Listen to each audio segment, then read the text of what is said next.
All right, welcome everyone. Thank you so much for joining our second panel discussion in honor of Women's History Month. The conversation you're joining today is DE&I is your greatest asset. We're thrilled to have two fantastic women leaders, spearheading the people space, the HR space at their respective organizations. It would be great if you could introduce yourself in the chat throughout the course of the conversation. If you have questions, please make sure to put those into the Q&A, and time permitting, we will get to them.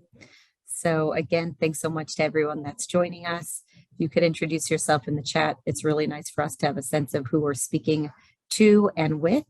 And as questions arise, don't be shy about including those into the Q&A. That would be fantastic. I know Turiya, Laura, and I just had a few minutes to connect almost in fast speed. Think about the last, let's call it 2 years.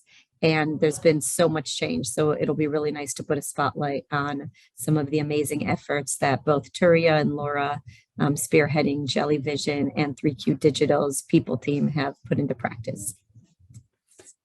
All right, well, we don't have too much time, so we're going to kick it right off.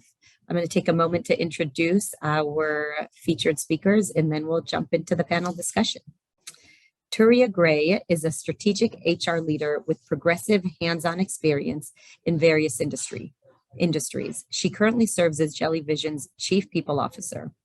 Prior to joining Jellyvision, Turiya served as Chief People Officer for Financial Health Network. She's also held leadership roles at the Chartist Group, Capital One, Redbox, and more. Her specialties include change management, leadership coaching, organizational effectiveness, and talent management. Turiya is a co-host of HR Unconfidential, a podcast that offers a behind-the-scenes look at life in human resources and what's really happening in the workplace. She holds a BS from National Louis University and a master's degree in human resources from Loyola University's Quinlan School of Business. Thank you for joining us today, Turiya. Laura Rodnitzky is Chief People Officer of 3Q Digital, one of the world's largest independent growth marketing agencies. In her 12 plus years at 3Q Digital, Laura has been instrumental in growing the organization from a team of 3 to over 450 employees in the US and abroad. She has led people operations at 3Q for the past 8 years, with a strong focus on building a psychologically safe and inclusive culture where every employee has a voice and feels comfortable bringing their authentic selves to work. Thank you so much for joining us, Laura. All right, well, to kick us off, it would be great to have each of you share, what do you believe are the biggest benefits of strategically focusing on diversity, equity, and inclusion efforts? Well, I can go. I would hope that we're kind of past some of the statistics that have been shared the last couple of decades around the benefits of DEI and, the impacts that it has on business performance and productivity and investment. But additionally, it's about the environment where people feel that they are treated equitably and fairly and inclusive. And you'll see positive impacts at the individual team and company level. At the individual level, the more that employees are healthy, in every sense of the word. I heard you reference psychological safety or psychological health in Laura's bio, but psychological safety, mental and emotional and physical well-being, then the more confident and engaged that they are, as well as, that leads to positive productivity, motivated to perform well, more sustained performance over time. So those are some of the benefits that go far beyond some of the financial metrics that many companies have touted for many years. Yeah, I think Turiya covered it really well. The many benefits of focusing on DEI, or DEIB as we say at 3Q. But I would just say, in terms of having a strategic focus as well is really important. When I think back to the early days of 3Q, where we had a lot of people who were passionate about DEI and wanted to do something around it, and we had employee committees, but it wasn't until really we said this is going to be a strategic focus of the organization. We're going to put resources behind it, which means funding and time and executive backing, that you can really start to move the needle, because there's just so many aspects that you need to be thinking of. And people that need to be involved, and you need to get buy-in across the whole organization. And that requires time and education. And without those things, you might have a lot of passion and desire and knowing that you need to do more, but you really need it to be a strategic focus. You need it to be something that leaders and team members are held accountable for. The only other thing I'll add is I like that it feels no longer optional for companies to kind of strategically incorporate DEI into their businesses. It's become such a strong differentiator in how employees and candidates and potential clients and customers or other business partners choose to engage with the company. So it's a kind of a buzzword term, but it's become a competitive advantage for organizations in a very positive way. I love that comment. That makes me think about corporate social responsibility or purpose is no longer an ancillary department, but it really has to get embedded into a company as well. Before we go to some of the obstacles, I would love to hear, Laura, based on what you just shared, maybe if you and Turiya, if you have something to add, if you could share a little bit about the evolution from, let's say, a DE&I committee or an ERG group that is focused on, you know, a particular angle of DE&I and how that actually now is integrated in a more holistic, strategic way. Because I think lots of companies, you know, at different stages, different size companies, they might be at one side of that spectrum, and having a sense of how DE&I can actually become embedded strategically into a company's goals and initiatives would be really helpful. Mm-hmm. So for us, thinking specifically around, for example, ERGs, and we just launched our first ERGs last year. But when we did it, a few things that we did to make sure that they are integral to our strategy and that they actually have a voice, and we're showing that they have executive support. We pay our ERG chairs because we view it as they are doing work for the organization to help us leading our DEI strategy. Every ERG has an executive sponsor.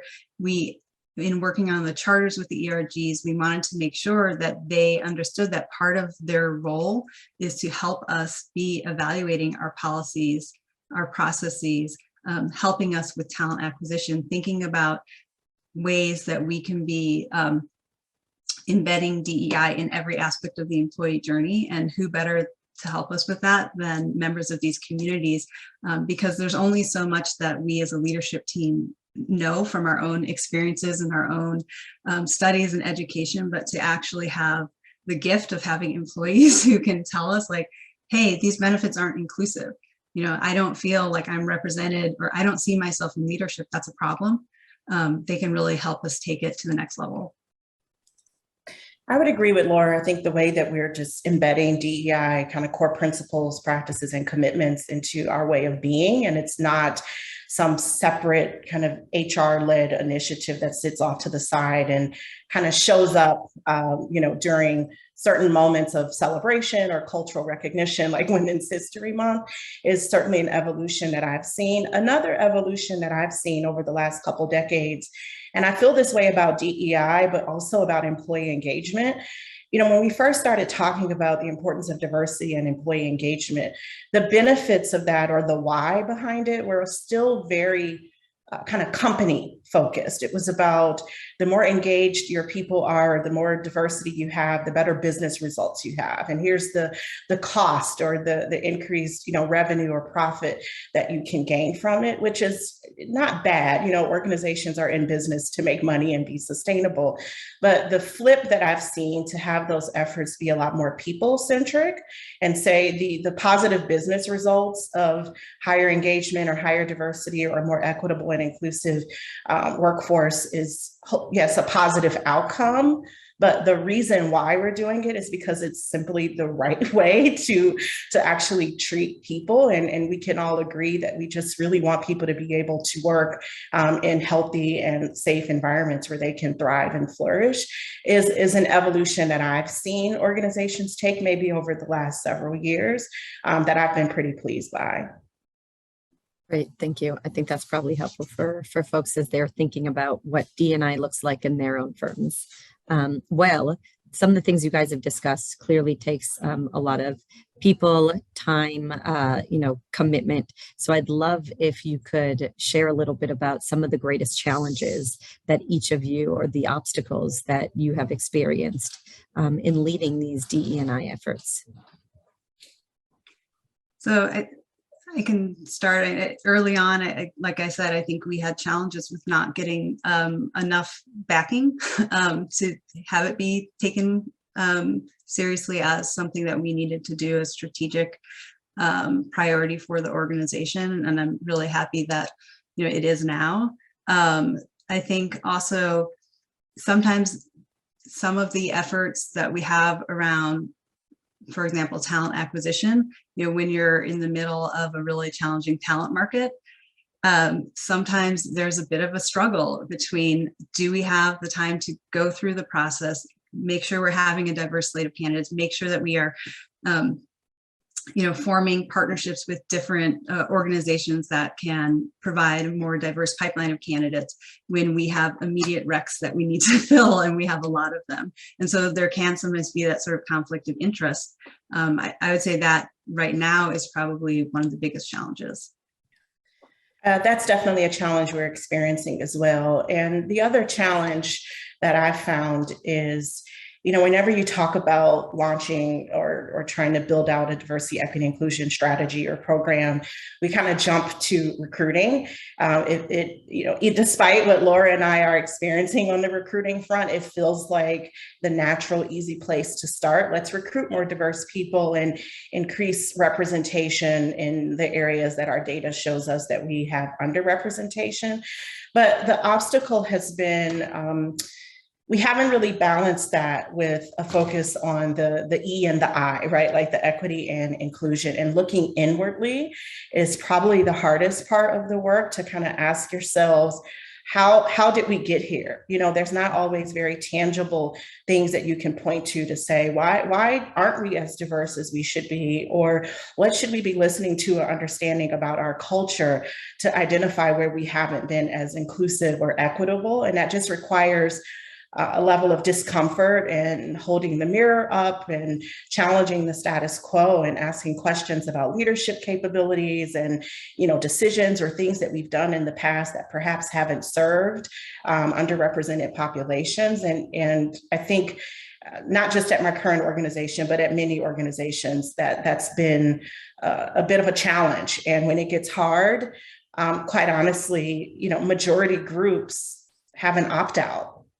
We still err on the side of discomfort for majority groups or for the organization at large. And that's where I think we've seen progress stall, when it gets a little bit too hard to have some of those inwardly focused conversations. I would love to take this opportunity to do a double click. Laura, can you share maybe a little bit? You mentioned a moment ago that one of the obstacles was just gaining that executive leadership, the sponsorship. So if you can share a little bit about, I assume that you're not the only individual where that might be, a truth at a company. And so what did you specifically do? And then Turiya, it would be great for you to share a little bit about maybe some of the insights or the things that were uncovered, and then how you were able to turn that around. So for my experience, certainly part of it was, as Turiya mentioned, yes, there is a lot of research out there that shows the benefits to businesses for having more diversity in the organization, more diversity in leadership. And that's all fantastic. But it's been there. We've known this. For us, certainly the murder of George Floyd was a huge wake-up call for a lot of people. And for us, I had employees sending me messages over the weekend. What are we doing about this? What is 3Q doing about this? And so I had a conversation with our CEO and I said, look, we have a decision to make, right? We can put a statement out there, which every company is going to do, or this can be a call to action for us. And we can say, we are really going to invest. We're really going to take the time. To Turiya's point, we're going to hold the mirror up and we are going to look at what we're doing. We're going to have some hard conversations. And so we decided in that moment that we wanted to do more, and we wanted to, not just for 3Q, but we wanted to be a change maker for our industry. And so we did that. We had those hard conversations. We hired a consultant, and we spent the first 6 months holding town halls that were mandatory for the whole organization, where we talked about the history of racism in America. We talked about microaggressions. We talked about leading with empathy, navigating through differences, all of these things, and everybody was required to attend. We went into breakout groups. We had very uncomfortable conversations, and leaders, we were expected to show up and to be vulnerable and to be honest and set the stage for others to feel comfortable being vulnerable as well. And it was really transformational for our organization and really set the stage for our future growth. But it went back to kind of what Turiya said, like, it's not really a choice anymore, especially I think because we're in the pandemic, everything is more personal now, right? We all see each other's homes, we see each other's kids and pets and partners and lives, and people don't just view work as a job anymore. It's so much a part of who we are and who we are as humans and as individuals. And that line is just blurred now. And people want something from their job that they didn't want before. And we need to give it to them, both for engagement, but also because, again, it's the right thing to do. And when I think about, so I absolutely agree. The events of the last couple of years have created a kind of perfect storm, fortunately or unfortunately, around, the optionality of doing this the right way. I also think that, social media and both the internal and external pressures on, CEOs or visible leaders in companies to respond or act has in a lot of ways been positive. For me, I've been mostly very fortunate over the course of my career where the leaders that I've worked with kind of at a very foundational level, they get the why and they're bought into the commitment and the intent and really just need help with the how, because it's not easy. And so we have done a lot of similar to Laura of, bringing in consultants really on a one-on-one level, tapping into what leaders really care about in terms of their personal brand. Leaders are human too, and I have to imagine that they want to be viewed as, folks that generally care about the employees and the society. And so once we're able to kind of tap into that and give them the tools and resources on how to do that in a sustainable way, I found that works. Another thing over the last couple of years that I've, probably over-indexed on is just the courage within HR. We've always had access to the data and, the information that we need to shine a light on systems of maybe inequities or where we're not being the most inclusive.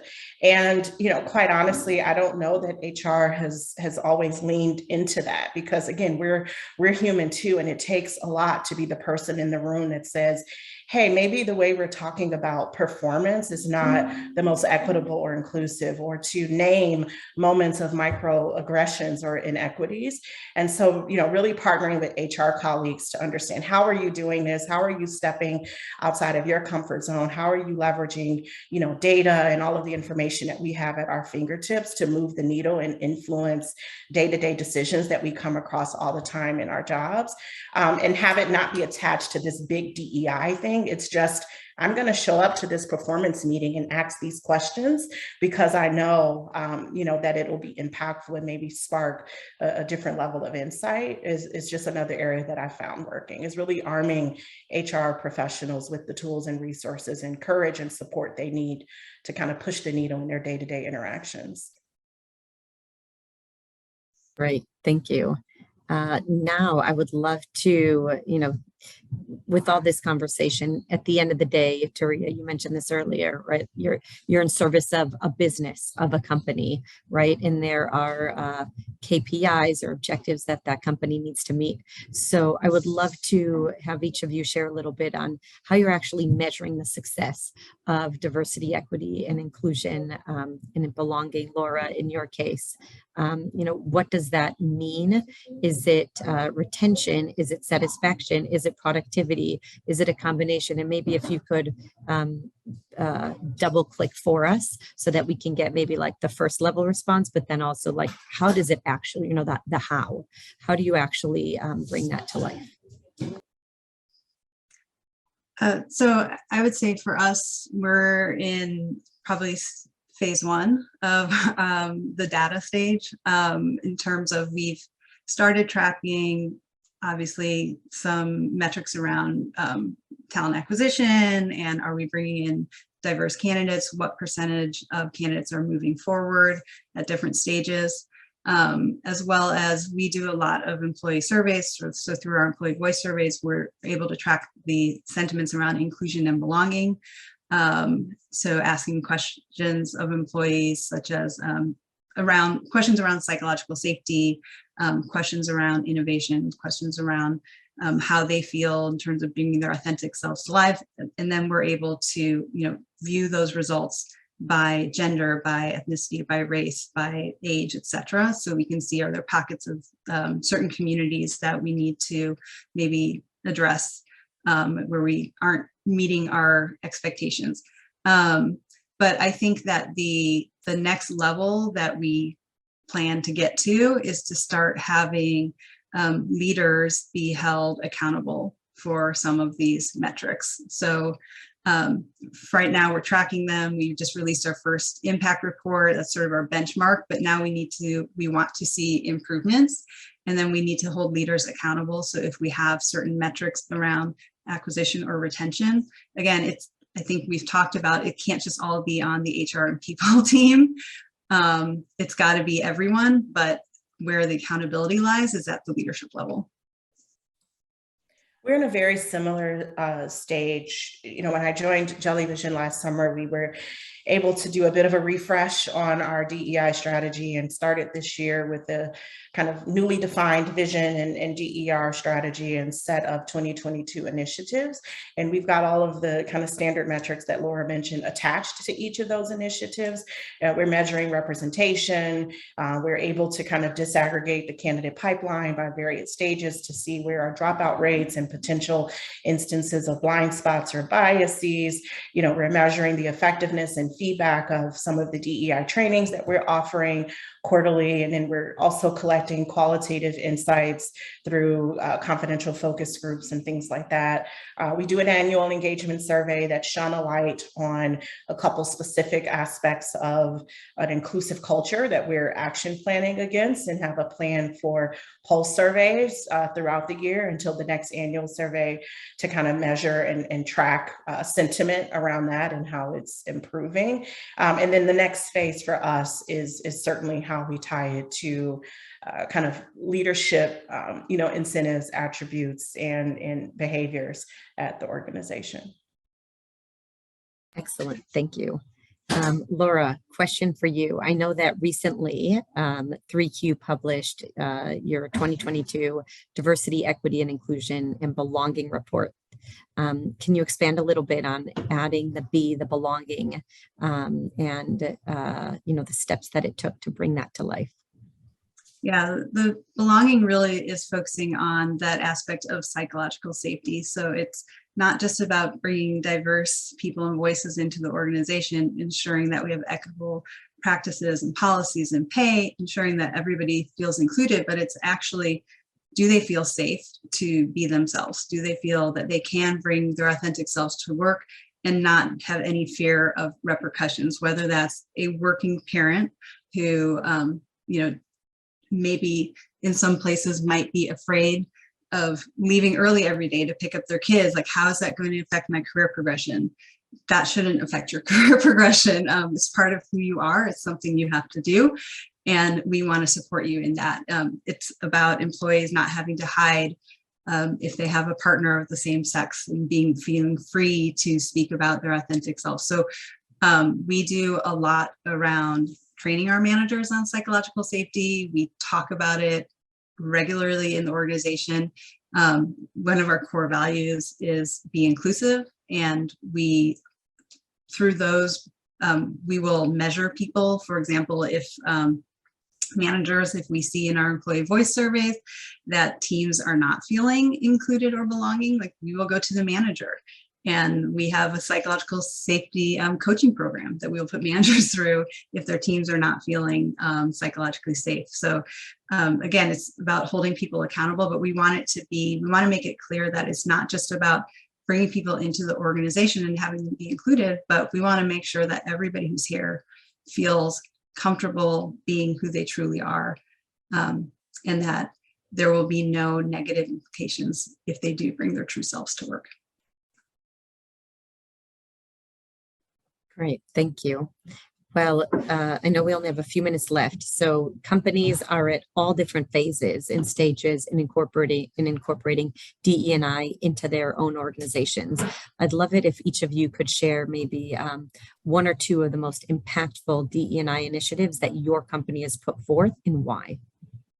Real quick for us, regardless of the stage that your organization is in, even if it's just within HR, this whole idea of disaggregating data, even if you're just doing that within your department, if you're not quite at the stage where you think sharing that more broadly is going to be received, understanding employee experiences, by identity, whether it's compensation data, promotion rates, performance review, ratings, and all of those things, it has been super impactful over the course of my career, so that we're not hiding trends and insights. It's easy to say overall our folks are engaged, or overall, people are paid well, and then you disaggregate that data and start to see where there may be some differences. Another impactful thing, specific to Jellyvision, when I first joined last year and was getting up to speed on their kind of where they were in their DEI journey, I quickly heard about an almost year-long monthly training series that they were doing, which was obviously sparked by the events of George Floyd. And it sounds similar to, what you all were doing, Laura, where it focused on systemic racism.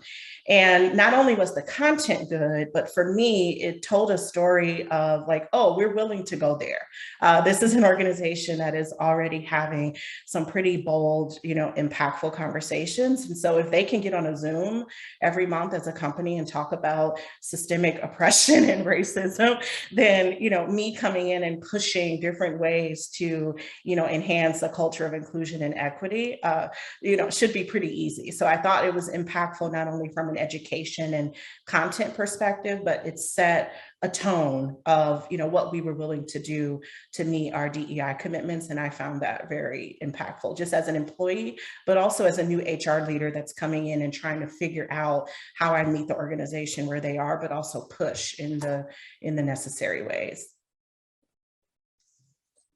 Yeah, I would echo all that, and just the only thing I would add, and we've talked about it, but the employee resource groups, I think for us have just been so amazing, and I wish we had launched them sooner. If nothing else, just also creating that community and safe space for different communities as well as allies. I'm a member of every ERG as an ally, and I'm learning a lot, and it just makes you a better human being. And again, I think people now, they want that out of work, right? They don't just want a job, they want to grow as humans as well. And I think ERGs are just honestly, an easy way and an impactful way to create community at work and to create those safe spaces, which we oftentimes need. And take the load off of marginalized employees. Yes. Yep. Turiya, I love what you said in terms of leadership, that they get the why, they just need help with the how. So for the folks listening, whether, HR people or talent is part of their title, or if they're an individual at an organization, at a leadership level, I would love to hear maybe one final tip for how individuals can help the senior leadership with the how. I'm going to go back to the data. Again, we in HR have access to the trends and the insights, and, starting with just a simple, like, hey, I've noticed that, over time, our promotion rates or you know, whatever phase of the employee life cycle that you're analyzing, you know, may have some opportunities in it. Again, it's a way to tee up a very fact-based, data-driven conversation that usually can be sparked with a very specific, tangible action item. And I think that's what folks are looking for is action. Great. Laura, what about you? I would say if we're talking, obviously, depending what your role in this organization, you're going to have different opportunities to create that sort of impact. But I think that just every employee should have a voice, and whether it's through surveys or going to HR or going directly to the leadership, depending on your comfort level, just speaking up and letting leaders know what's important to you. Because it's probably important to a lot of other people as well. Well, I know I've been taking notes on the side. Turiya, Laura, this has been fantastic. Thank you so much for sharing your insights, sharing your personal experiences, and leading each of your organizations. I know I've benefited from this conversation and through the chatter here in the chat, so have others. So thank you so much, and thank you to everyone who's joined us. Have a great day. Thank you.